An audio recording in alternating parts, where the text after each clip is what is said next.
Here's Goodnight Olive making her move to take the lead by a head around the far turn. Race Kane has nearly 10 lengths to make up. So does Scooby Guando, verifying the leader. Top of the stretch, Tapit Trice is coming onto the outside. Up to the mark is running late behind Master of the Seas. Set piece down the center of the course. Master of the Seas alongside Annapolis. Here's Elusive Princess coming after Maj, and Mission of Joy tries to find room between that pair. Maj has the lead. Mission of Joy second. Elusive Princess third. The champ in front. Goodnight Olive chased all the way. Tapit Trice! Tapit Trice wins the Toyota Bluegrass. And welcome in, everyone, to the Keeneland Look Ahead podcast. I'm your host, Jeremy Plonk from Horse Player Now. We are looking ahead to the Thursday, April 18th card. 9 races scheduled. The weather looks good. We don't have a lot of those what-if situations that we had with some weather forecasts in recent days. Expected to be a nice day for racing, so hopefully fast track and a firm turf course for the Thursday card. Again, 9 races. We'll take a look at each of the 9, set up the card for you with the screenshot, the overview of the entire card, the snapshot, if you will, and let you see where the key plays on the program might be. Now, today's racing at Keeneland was a little bit different. In fact, it was very unique. 4 first-time starters won on the card today. I was scratching my head. You just don't see 4 first-time starters win on a program very often. So I dug through the database that I helped Keeneland create that goes back to 2006. This is the first time it's happened in a spring meet since April 19th of 2018. It's only happened in a spring meet one other time going back to 2006. And then when that happened, April 14th of 2011. So a real rarity, just the 3rd time in a spring meet, 4th time overall since 2016. We did have it happen once in 2019 in a fall meet. Only 3 other occurrences, 4th time overall, that 4 first-time starters won on a card here at Keeneland. Now, if you watched the show last night, you saw a little different attitude from me than on most other cards. Generally, I'm upbeat. I'm really cranked up. I'm looking for it. I kind of told you last night, no uncertain terms, I did not have a feel for that card at all, especially the first 5-6 races on the card. We had all of our top plays of the day kind of backlogged at the end of the card. One of them ended up scratching. Then we had the other 2 ran third. They ran okay, but they didn't really do enough. I mean, one led at the top of the stretch and then got reeled in. That hasn't happened much this meet. We'll talk about that in a second. The other one on the turf never kind of really got uncorked and ended up an even third, but didn't threaten to win. So our top plays didn't come through, but we only really had 2 places to dive in on the card, and that took away one of our big daily doubles with the late scratch as well in the finale. So it wasn't a day for me to get the bankroll really rolling today at Keeneland, thankfully so. And I always try to figure out why things happen, right? I spit out a lot of stats, a lot of numbers, a lot of trends, but if I can't figure out why they're happening, they're useless. So why would 4 first-time starters win on a card like today? And when I went through the handicapping process a couple days ago for that Wednesday card, I couldn't find anything I liked. And as we went through the races last night, I was telling you, I was like, yeah, this is my pick, but I really don't feel that great about it. This isn't a race that I've got a lot of confidence in. The bottom line is I couldn't find anything I liked because there wasn't anything to like on the card when 4 first-time starters win all of the maiden races, several in divisions where we do not see first-time starters. Look, one of the first-time starters was an obvious, 2-year-old race where they're all babies, and debuting. So take that out of the mix. But the other 3 first-time starter races or first-time starters who won, a couple of them were coming out of in profiles of races that just don't have first-time starters win very often. So there wasn't anything good to embrace. And sometimes when you're handicapping a race and you're trying to figure out, well, do I take the first-time starter? Sometimes it is a default pick, right? I don't like anything else. If the other horses in the race don't look any good to you, they look like they've already had their chance, maybe I'll just take the fresh face. And sometimes you default to the first-time starter when you're playing a race. And I can see that as a logical approach. If you were someone who's gone to the track for the day, you open up your past performances, and you've got 8, 9, 10 races on a card to play, and you're there for the day, maybe you'll default to a pick. If you're like me and you look at cards all over the country all the time, those are races you're going to end up passing. Instead of defaulting to a first-time starter you don't know about, you'll just say no thanks and move on. So if you're a casual recreational player, it's still not the best gambling approach to bet on a race where you don't like anything. The best move, obviously, as a gambler is to skip that race, move on and go to a race where you have a better confident play. But if you're just somebody who's coming out to the track recreationally here and there and you don't want to skip 2-3 races on a card because you don't have an opinion, I understand that, but it's also a good time maybe to go get yourself a lemonade or a frosty beverage of some sort at the concession stand and start handicapping towards the next race that you do like and strategizing how you're going to play it. But my lack of confidence in the Wednesday card was mentally rewarded. It certainly wasn't financially rewarded, but it was mentally rewarded by the fact that 4 first-time starters won today. There just wasn't anything to like. Favorites won 4 of the 8 races on the card today. We had 3 horses come from off the pace and win, and 2 of them came from pretty considerably off the pace from the head of the stretch home. One of them caught the horse I liked on the card, so that's not a good thing. Usually if you had the lead turning for home in this meet, you were kind of locked in. One of our key plays of the day was run down with the lead at the top of the stretch today. That doesn't happen often, but maybe we're seeing the track change a little bit in terms of, the forward speed. We were saying about a length and a half faster than usual. Today, not the case. And you could see that on the clock. Now, these weren't great horses, so you just can't look at the raw times and say, wait a minute, the track was a little bit different today. These horses ran much slower than what we saw week 1, week 2. That is factually true. They did run slower today than week 1 and week 2, but those were much better horses week 1 and week 2. As this meet progresses, it gets more blue collar. The star horses out early in the meet, in the big maiden specials, allowances, and stakes, of course. It's a little bit different now as we get into more of the blue-collar Kentucky year-round scene here in weeks 3 and 4. But what I did is I went back in the database and said, okay, let's look spring meets for this class level, for this distance. What are the average times that we should be seeing? And what we saw today was the mile and a 16th race, you should have went in 1:45:30 for an average time. Today, they went 1:47:08 and 1:47:23. These were the mile and a 16th races at the class level that they were offered today on the main track. So apples to apples, this track was playing in 7-8 lengths slower, around 2 turns. And in the sprint races that we saw, the 2-year-old Baby Dash should have went in 52:20. It went in 52:86. So that's at least 3 lengths slow right there in the sprint race. And then the other 6 furlong race should have went 1:11:28, went 1:11:90. Again, that's more than 3, almost 4 lengths slower.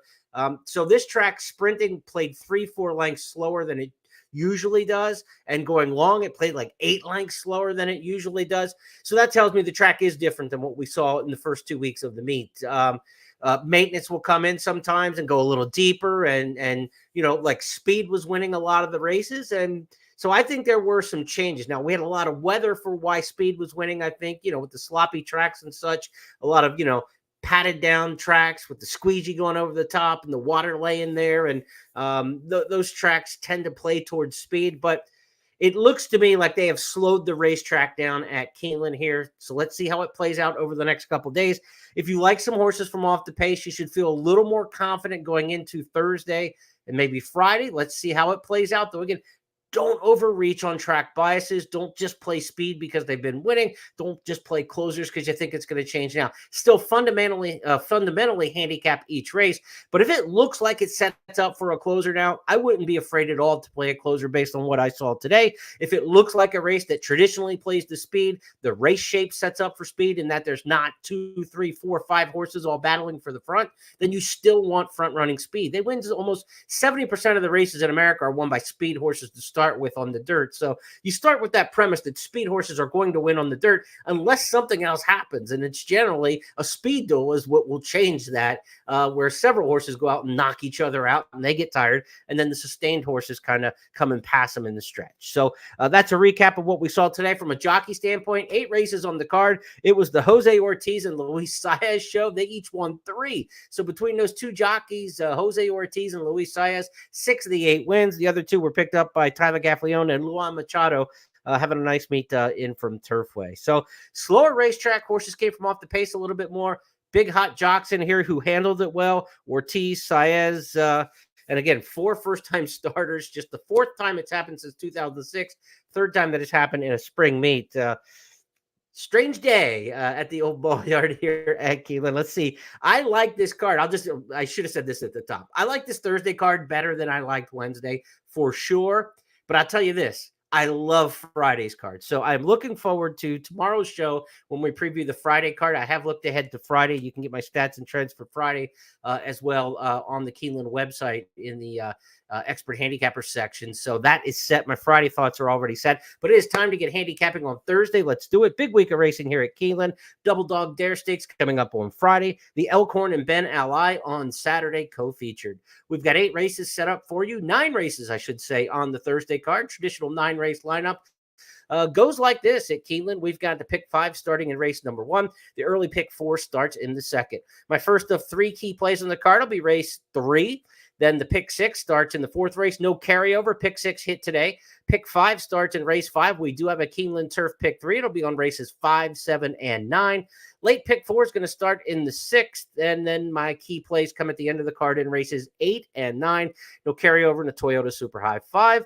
Again, Turf pick 3, races 5, 7, and 9. Rolling daily doubles will continue throughout the card. And again, a reminder that 15% reduced takeout this meet. Make sure you take advantage of that. That's 7 extra points back in your pocket each time you hit a daily double wager. Get that churn going, hitting some doubles, and build your bankroll that way. To the handicappers selectors box we go next. Scott Hazelton, Tom Leach, myself, Gabby Gaudette, and Kim Nelson across the formation. We've got some agreement, and it comes right off the bat on this Thursday card where Liam's Journey, top choice by all 5 handicappers. I think this is the 4th time at the meet. This will be where are we at now? Day 10? Yeah, we had 8 days the first 2 weeks. Then day 9 was today, Wednesday. So the Thursday card will be day 10. I think this is the 4th time that we've all agreed on the same horse on a particular card. Liam's Journey should just get an excellent trip in here.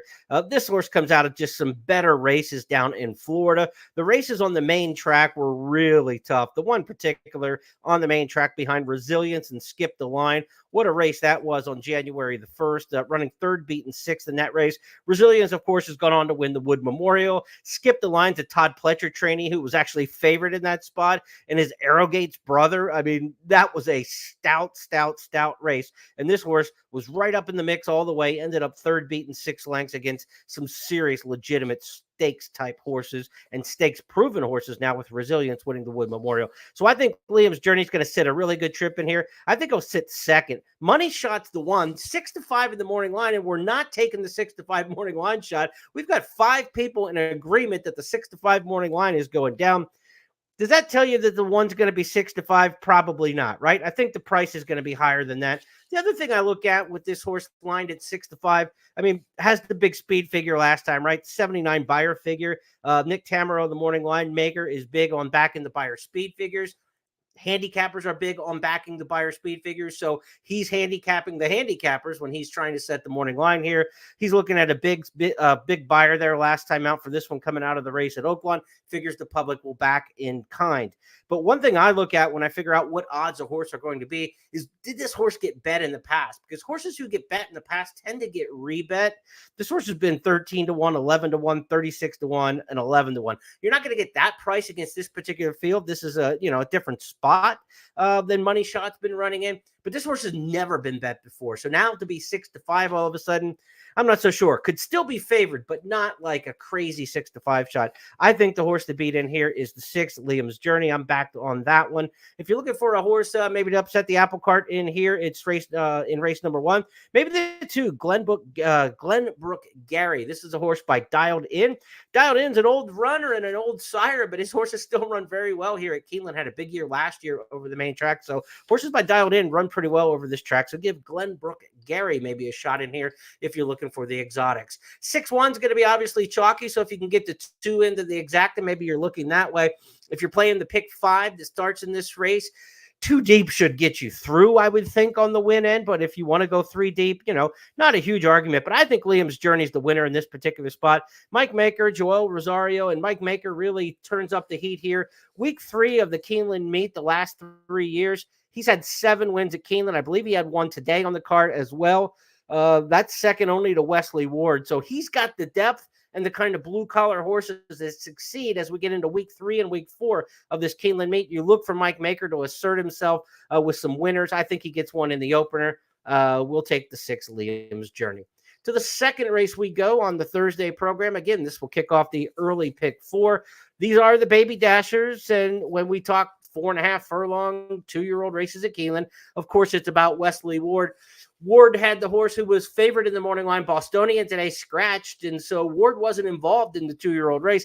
He's won all but one of the 2-year-old races he's had a starter in. Paul McEntee did get the victory today with a good-looking first-time starter. So congrats to the connections there. I know it was a heartfelt win for the horse who won today. Jet Sweep Joe was the name. So a good story on Twitter if you happen to catch that one. I linked it up on my Twitter feed at Horseplayer Now if you want to read the message from the owner in there. And so congrats to the connections of Jet Sweep Joe winning today.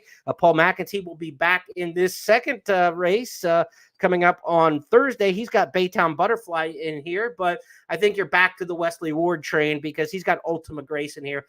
6-5 morning line favored, and this one probably will be 6-5. We've got 3 top choices in here for the Ward, but a couple that are getting off of the Ward runners. Number 9, Biv, is top choice in here for Gabby, and Scott's going with the 7 in here.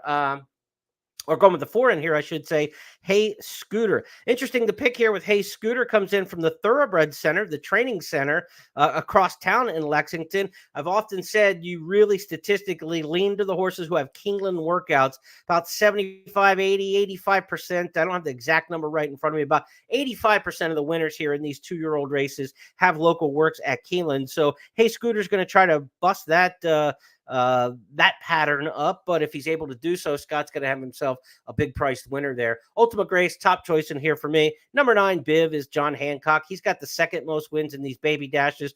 I think it's up to 44-9 now or something like that. Wesley Ward leads all time in these 2-year-old races. I'm just not going to pick against him. The 9, Biv, is the second choice in here. Baytown Shinjuku is also a Paul McEntee trainee. McEntee's got the 6 Baytown Butterfly and the 7 Baytown Shinjuku. Either one, you could go this direction here. They kind of look similar on paper. Baytown Butterfly is by Omaha Beach.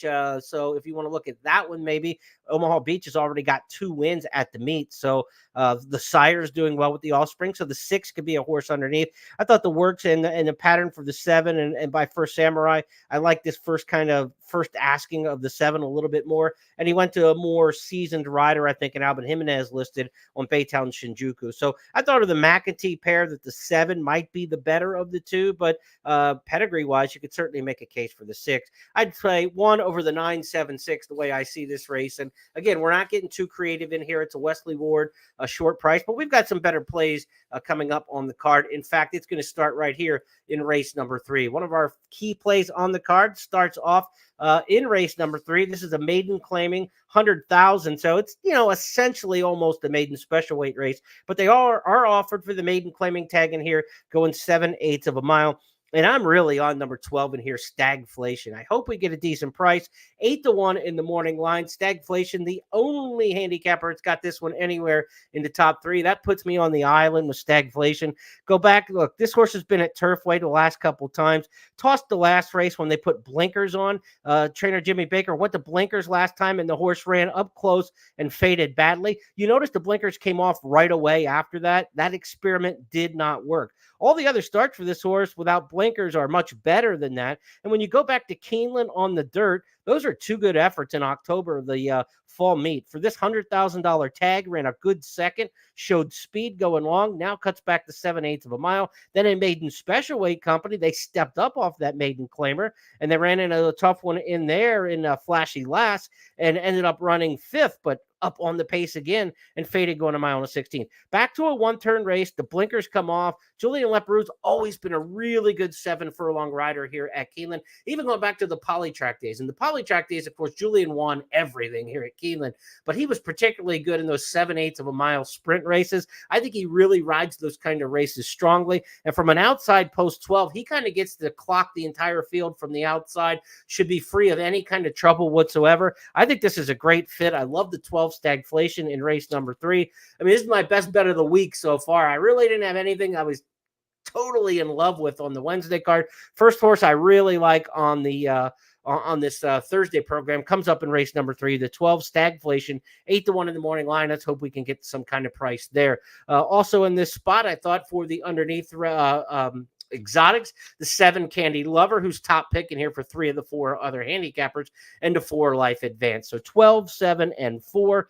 The 7 Candy Lovers, one for trainer Joe Sharp, who's also a good start at the meet, already has a couple wins from limited number of starters, fresh off the claim. And when Joe Sharp claims a horse, they come back and win 25% of the time. He dips in and gets leading rider Tyler Gaffalione here. So obviously a well-met runner in here, number 7 Candy Lover. But it is a maiden who's had 8 career starts. We've got Stagflation, a maiden who's had 7 career starts. Will they both fire? We'll find out. But I like Stagflation, I think, at what's going to be a better price of the 2. The 4 Life Advice is a horse who didn't run well over the track here in the fall in terms of the final result, but showed speed and backed up, got beat 20 lengths by Tarifa. Tarifa is going to be even money, maybe 4 to 5 in the Kentucky Oaks. She is an absolute standout 3-year-old filly for Brad Cox. So Life Advice, 7 furlong race here in October. Don't let the finish margin fool you in there. She got hooked and cooked by a star. When she came back and ran at Turfway off the long layoff,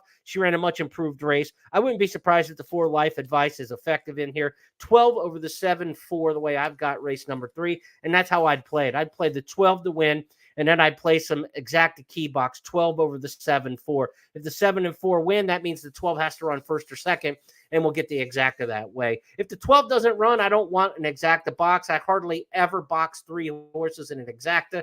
That's 6 combinations. I think you're wasting money. You don't have a strong opinion if you're boxing 3 horses. So do the key box. It costs $4, so you can play the combinations you like for a little bit more and still spend $6 total. But I've got to get the 12 Stagflation in. I'll use with the 4 and the 7 in race number 3. Let's move on now to race number 4. 4th race on the card starts the pick 6. Again, there is no carryover in the $1 pick 6. Begins in this race, and it runs races 4 through 9. Now, I've got the story of this race written at the top of my past performances. Begs for closer. I mean, this race has so much early speed to it, and horses that are questionable at a mile and a 16th. It's just asking. It's begging for a horse to come on and rally and win it. I feel better after watching the races today and the fact that the track was slower and 3 horses came from off the pace to win on the program on Wednesday. I feel better about a race that begs for a closer now than I did, say, 24 hours ago before seeing what happened on the Wednesday program. So that's good news in here. So which of the horses from off the pace might take advantage of that? I'm on the 7 in here, Our Dream Ride. This is a horse where Irad Ortiz picks up the mount. Our Dream Ride, also the top pick for Kim Nelson in this spot. Gabby's got that one picked second. As far as the other handicappers across the board, Certified Lover Boy, the 3 gets a lot of attention. That's my second choice. And then the 1 Smile Mon, top pick in here for Scott, and also some underneath picks from Tom and Kim. So if you look at this race, 7-3-1-2, 7-3-2-1, I've got it 7-3-2-1 written on my past performances. Number 1, Smile Mon, inside speed. Number 2, Presider, inside speed. Number 3, Certified Lover Boy, might have the best maiden win in this race, but also the best races on this horse's form was right up near the front. The 4 Joint Venture I have needs the lead written next to that name. So the inside 4 horses all want to be coming out of there at a mile and a 16th with a short run to the first turn. Those inside horses usually break even more alert, trying to secure position and their advantage. I think this race really cooks early and sets up for a late runner, and I think Our Dream Ride can take advantage of that. This horse has run good races from off the pace. Now, the dirt form we're not so sure about, has only run twice on the dirt and hasn't clicked to this point, but at Churchill Downs was running an allowance company for $127,000 last May. So against Salute the Stars and company, this horse is just taking on lesser company in this non-winners at 2 lifetime. When we talk about this bunch, the form for William Walden is accumulated on synthetic and on turf, but I just think this horse is classy enough and gets the right setup. And Walden going to Irad Ortiz, I think, is a big tell in here. I think this horse is ready to run a good race. So I'm going with the 7 in here in race number 4. The 3 Certified Lover Boy does have the best maiden win, that Saratoga win back last summer. The best maiden win in a non-winners at 2 lifetime claimer is always a good handicapping angle. I just think the pace is going to be strong in here, and I'm not so sure this horse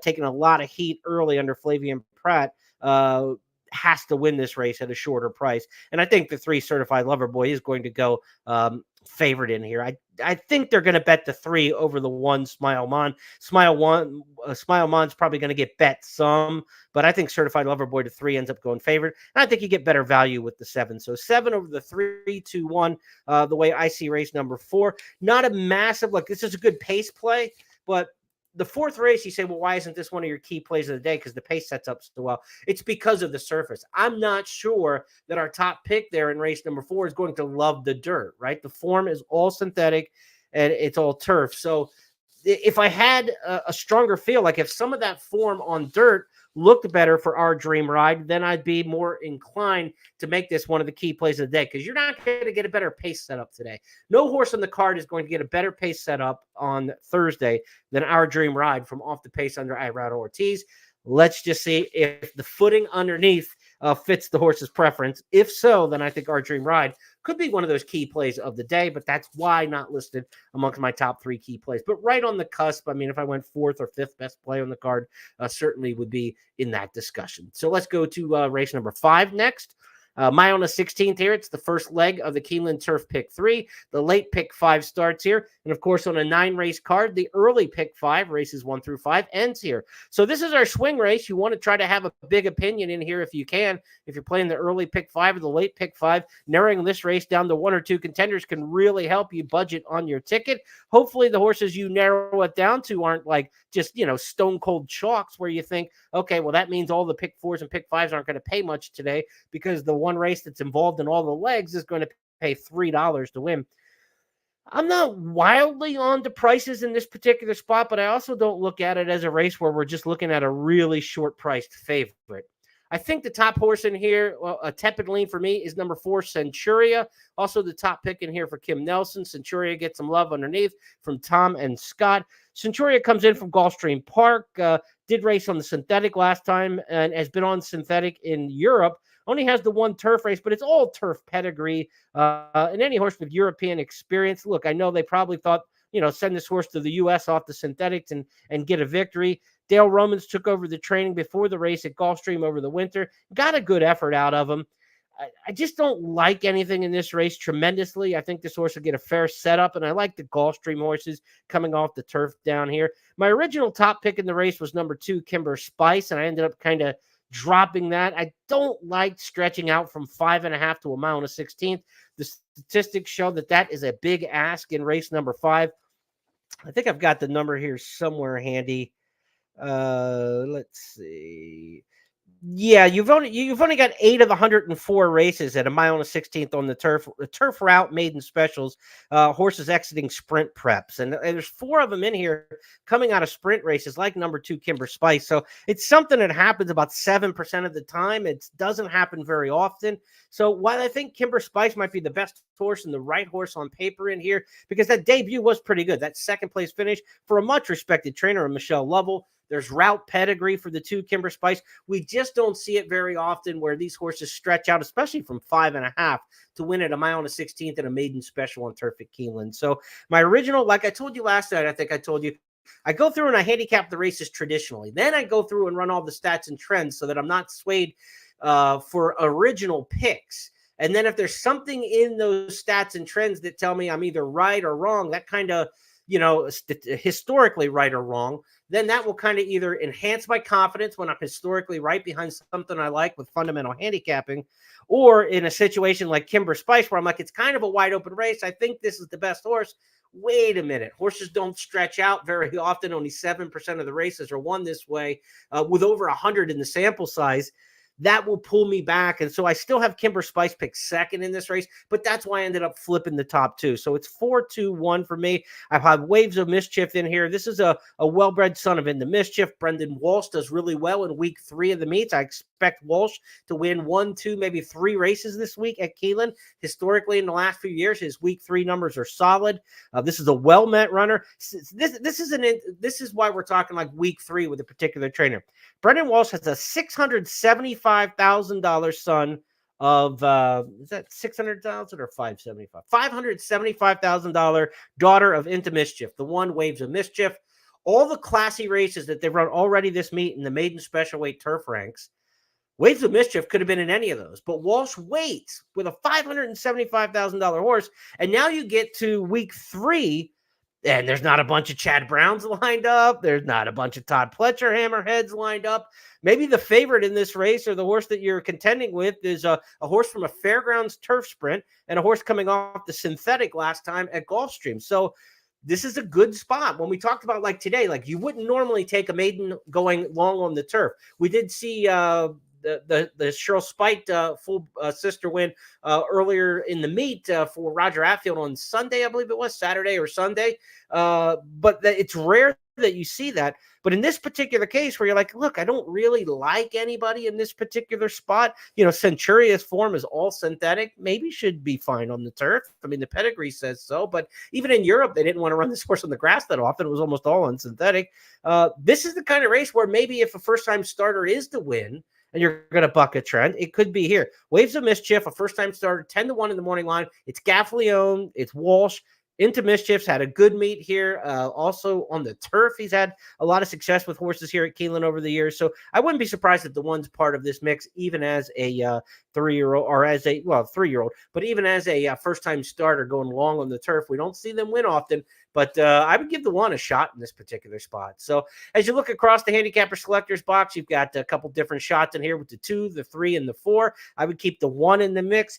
The unfortunate thing as we go back and look at the snapshot of the card here is this is your swing race, and I don't think there's a lot of clarity. So I think you're going to have to go deep in this race. So if the swing race is a deep play, then that makes your tickets more expensive in the pick 4 and the pick 5 and of course the late pick 5 that starts in this particular race. So I would not feel confident without less than 5 in here. I also thought the 7 Figgy deserves a big chance in here. This is a horse who's already won a race but was disqualified for a positive at Turfway in December. And then went in stakes company, now back in as a maiden. So I thought 4, 2, 1, 9, and 7 were all horses I could use. And the 3 Beyond Lucky's one that's top picked by some of the other handicappers, and Beyond Lucky's for sharp connections, Irad and Jonathan Thomas. I mean, big time connections there in terms of percentages. So you go 5, 6 deep in here in race number 5. This is an absolute spread race.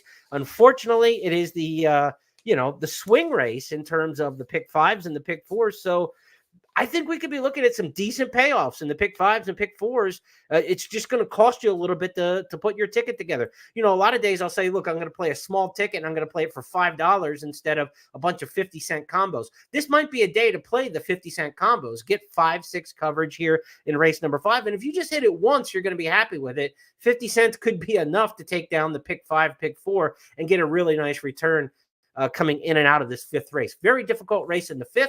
I think it tells us there could be some decent payoffs in the multi-race wagers. Not a chalk zone here coming up for the pick 4s and pick 5s on the Thursday card.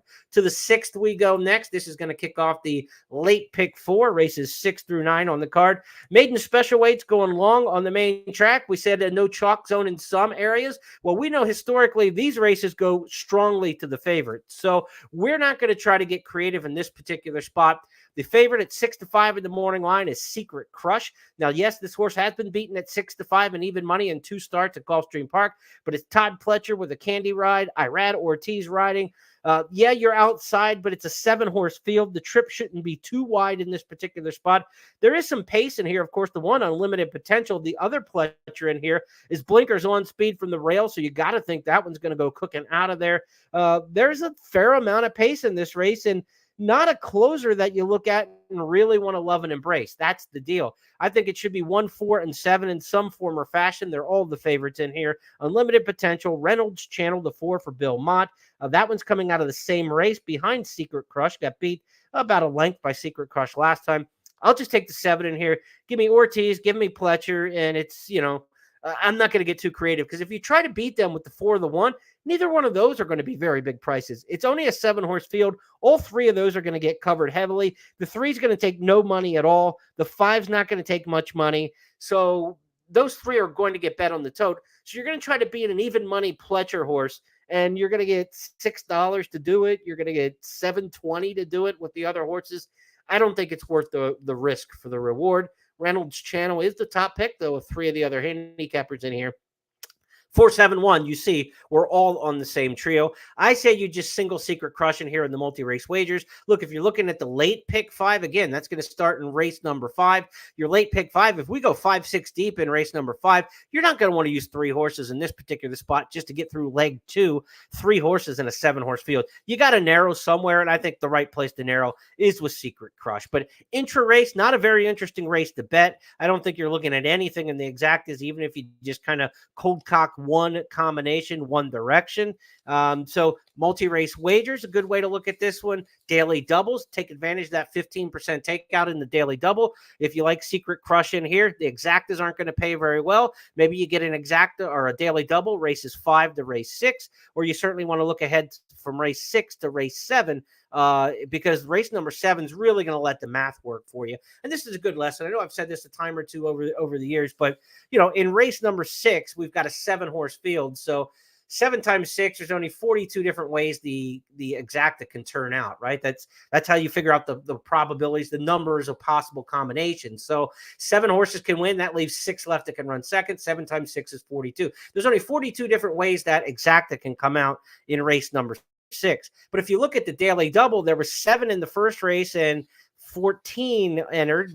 12 will probably go to the post, obviously, in race number 7. So there are 7 horses in the daily double who can win the first leg, 12 who could win the second. That's 84. So there are 84 different combinations that could come in the daily double, 42 in the exacta. So if you look at how we're going to get paid, we're going to get paid by the losing tickets. That's how pari-mutuel wagering works, right? We all put our money in. The winners collect the money from the losers after the takeout for the track, the government, and the horsemen. So there are 84 different ways the double can come out. There are 42 different ways the exacta can come out. If you like Secret Crush in race number 6, the moral of the story is don't play an exacta in that race 6. Look to a daily double to race 7. Let the math and let the losing tickets work for you. It's going to be harder to hit the daily double, obviously, than the exacta because there's more combinations, but you're going to proportionally get paid more in doing so. So look to the daily double, race 6 to 7. And when you have a short field like that and a horse you like at a short price, look around. What is the field size in the race before and the race after, and try to attack the daily double. That's the way you want to look at this card, particularly with races 6 into race 7. Let's go to that 7th race next, and that's going to kick off not kick off the Turf Pick 3, but it'll be the second leg of the Turf Pick 3. Turf Pick 3 races 5, 7, and 9 on the card. This is an allowance turf sprint. I'm expecting we're going to see a couple scratches in this particular spot because a few of these horses have already run. Remember, we're entering a week out here at Keeneland now, so some of these horses were cross-entered in 2 races over the course of the week. Number 6, Breeze Easy, ran in the Giants Causeway Stakes on Saturday. Can't imagine that they're going to come back on 5 days rest in here. That looks like a scratch. Same story with number 12, Bling, right? Ran it in the Giants Causeway. Can't imagine Victoria Oliver comes back on 5 days rest with that one. So that probably means we're bringing the also eligibles into the case here because you've got a couple horses in here on the also eligible list, 3, in fact, 13, 14, and 15. And we can almost guarantee that there's going to be 2 scratches in here with horses that just ran 5 days ago. We'll wait till scratch time to be sure. But I think you definitely want to be alert to the also eligibles in this race because number 14, Shoot Out the Lights, is the horse to beat if able to draw into the field. I know the post position stinks out there. The numbers aren't great for drawing the 12 hole. The 14, Shoot Out the Lights, if that runner is able to get in the race, she'll likely be in the 12 post unless there's a lot of scratches. She's not guaranteed to get in even with the scratches because, again, there are 3 also eligibles, and it's a random draw to see which of the AEs get into the race. But if she gets into the race for Wesley Ward and John Velasquez, she's absolutely the horse to beat. What a record she's got, 3 wins and 5 starts. She's running here back in the Keeneland course. Of course, she won over in the October meet in the fall. Ward wins these turf sprints at a rate almost as strong as he wins the 2-year-old baby dashes on the main track. Johnny V riding for Ward when they're favored have a tremendous win percentage, well up over 50% win rate when they're favored together. So I think the 14 is the horse to beat in here if drawing in. If not, then we're looking at a little alteration to our picks. I'm not wild about the rail. The rail is a tough place to win from in a turf sprint, but I really do like Maurice's Lady in here. I think she's got a big-time chance. This is a tough post, but she's really talented. She ran a dynamite second here back in October, but she had a great post that day, but it was only a 9-horse field. And the 9-horse fields really kind of shake out way different than a big capacity field. here at Keeneland. There's just a lot more breathing room on the turf course and less traffic to worry about. But Maurice's Lady is the horse to beat in here. I think she was second in the Presque Isle Masters, third in the Presque Isle Masters, narrowly beaten in there. She's got class. She's run well in turf sprints. She's the one to beat of the main body of the field if the 14 doesn't draw in. But I do not have good posts with either of the horses I like in this race, the 14 or the 1. So what do we end up doing? Maybe we end up defaulting back to Wesley Ward with his other runner in here, which is number 8, Daring Do. Daring Do is one who has run here over the turf course at Keeneland and has won once in a Lowndes Company back in the April meet. In the fall, didn't run as well. But then went to the sidelines. So not sure if something happened in that race that immediately sent Daring Do to the sidelines, but we haven't seen this daughter of Into Mischief since the fall meet. But again, Wesley Ward, when he comes back fresh with these turf sprinters, they come back firing. We've already seen him run good at the meet from that form. So the 8 Daring Do is the other in here who actually has a decent post position. The 8 hole's not so bad here in the turf sprint, but when you like horses in the 1 and the 14 in a turf sprint, it's not easy to win from either one of those particular posts. You know I love power posts in here. I call them 3, 4, and 5. If we're going to get a price, maybe the 3, LJ's Emma. 9-2 in the morning line, maybe not a price per se, but LJ's Emma, the 3 is interesting. It's Eddie Keneally. Keneally's another one of these trainers who has big numbers week 3 of the meet here at Keeneland over the last couple of years. So I would expect he's got this one well placed. And again, she's the daughter of Into Mischief, who's done well with the runners over the turf here at Keeneland. Fresh coming back off the October layoff. We talked about we like those fresh turf sprinters. I'm not wild about the 4 or the 5 in this particular spot with their form. Jose Ortiz does ride the 5, though. Ortiz coming off a 3-win day. He's doing everything right. This is a horse who's not run well, though, the one shot over the Keeneland turf, and that's why I didn't like Current Climate. But the way the Turfway horses are running, you can make an argument that the 5 Current Climate gets a shot in this. And again, I might have to adapt my handicapping as we see. Will the 14 stay in this race? This is a race where if I'm going to make a change on the card tomorrow morning and update the website and on my Substack, be sure to sign up for my Substack. I think I've got a little. If you like to get my email information, I update my picks each day through Substack, which is basically like a free email publisher. So it will get emailed right to your inbox. If you go to substack.com and go and search me out there, you can add my name to your Substack, and I will send you updated picks each day of the Keeneland meet and more racing information throughout the course of the year. This has a race where I feel like I could be making some changes tomorrow. Of course, all those changes would be shown on the TV feed. We'll give the TV department updated picks, but I think you got to stay loose in this particular spot. I think we're going to get a couple scratches from the 6 and the 12. I like the 14, but the post I'm not wild about, and we don't know if that one even draws in. We might get into a situation where the 8 and the 3 are the right plays in here, even though Maurice's Lady is a filly I like, a mare I like a lot. That rail is a really tough spot to be in. Turf sprinting. She might be good underneath and not get there on top. But I think the 8 and the 3 are the other 2 that you want to consider on top in here. So 14, 1, 8, 3, the way that we advance handicap race number 7. And then we'll see what happens after the scratches and changes and how everything shakes out. You might end up with John Velasquez on Daring Do if the 14 doesn't get in. There could be a whole lot of different changes here. So let's stay very flexible with the 7th race. 8th race on the card, one of my final 2 key plays on the program here. These are sprinters going 6.5 furlongs, $40,000 level in here. And this is one that I don't think we're going to get a huge price on Knee Deep in Snow. 3-1 in the morning line. And when you look across the way, 4 of the handicappers all have Knee Deep in Snow on top.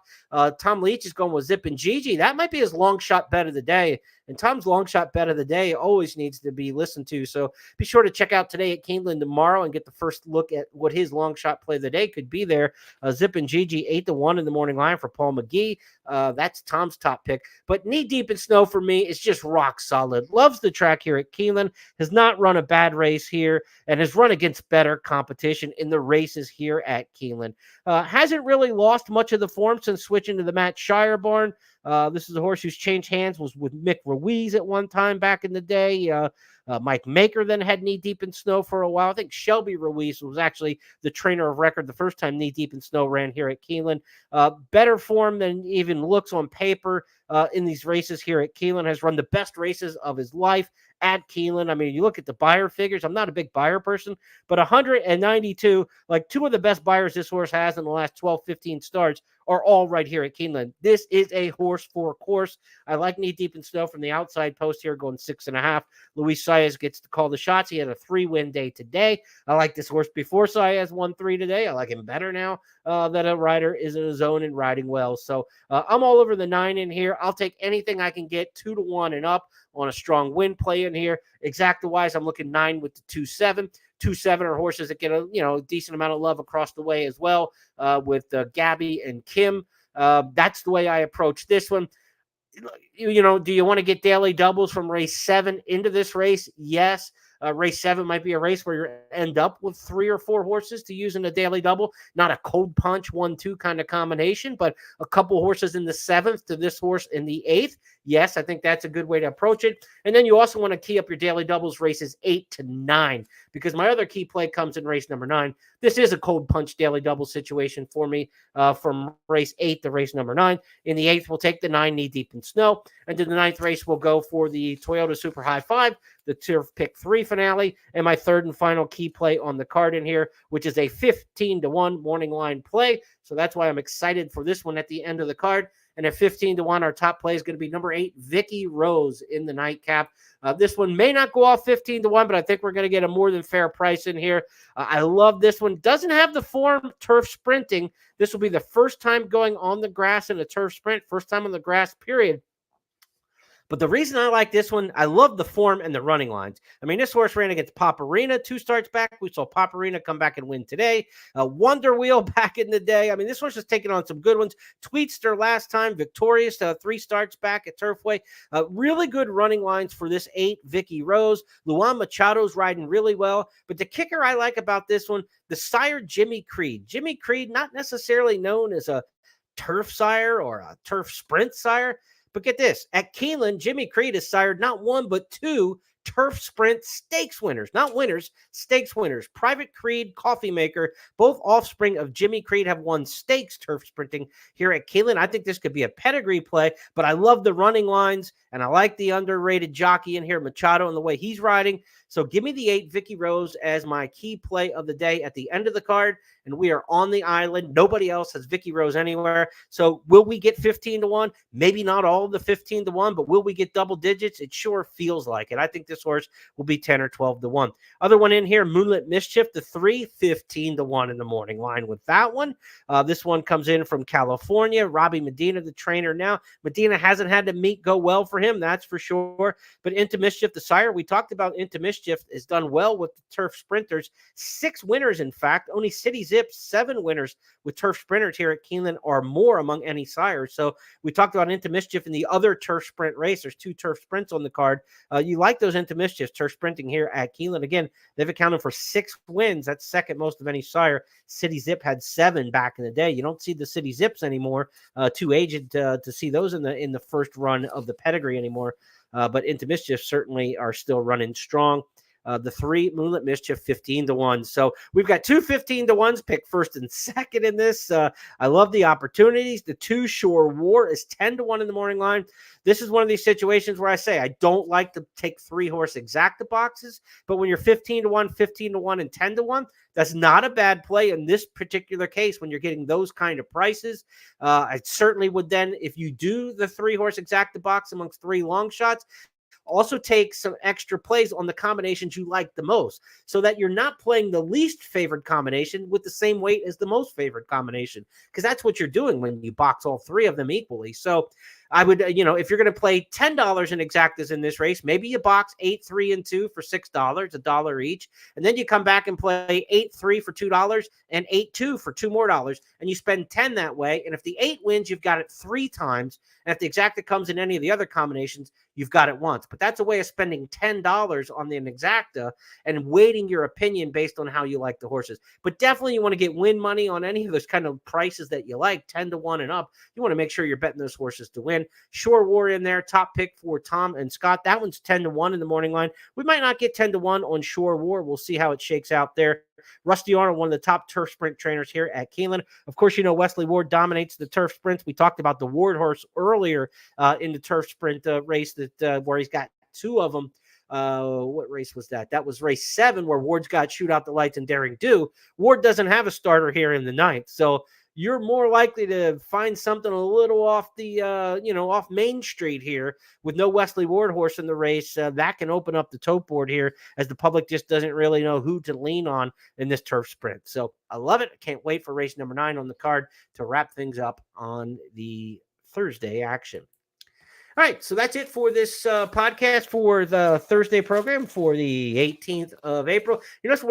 It's the dates that get me the most because I'm handicapping ahead. I'm working ahead. We're doing the Look Ahead podcast. So whenever I'm referencing a date or what day of the week it is, that's where I always have to look down at my notes more often than anything. I think I know the horses better than I know the calendar this time of year in terms of my memory. We will be back with you tomorrow night. Tomorrow, of course, will be Thursday night to preview the Friday card. Friday featuring the Double Dog Dare Stakes. So a really good one lining up for that with the British Cup Distaff Division runners in that one. One of the top spring races for Keeneland in that Distaff Division. That comes up on Friday. We'll preview it all tomorrow at 8:30 Eastern. First post tomorrow, as is every day, will be 1 o'clock Eastern. Be sure to check in at 11:30 a.m.